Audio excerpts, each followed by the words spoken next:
Жылдам хабарнама шұғыл дерек бұл дүниеден көз жұмды. Ассалаумағалейкум армағазақ, егер осы жаңалыққа сізді қызықтырып жатқан болса, онда арнамыздағы подписаться және де бір ғана лайк түймелерін басып, видеоролигімізді соңына дейін қараңыз. Ал онда біз бастадық. Төреғали Төреәлі өлімі туралы хабар тарады.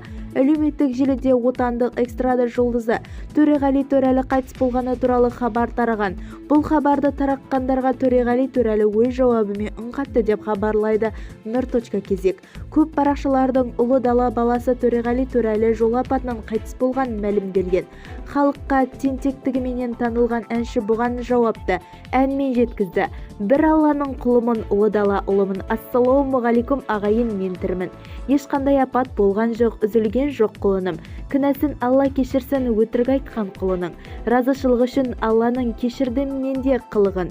Тіріде етін жемеңдер қазақтар бірін-біріңнің. Жалған сөйлеуге қойыңдар, одан да тілеп қойыңдар. Тәңірім ұзақ қылсын деп төлештеріңнің ғұмырын.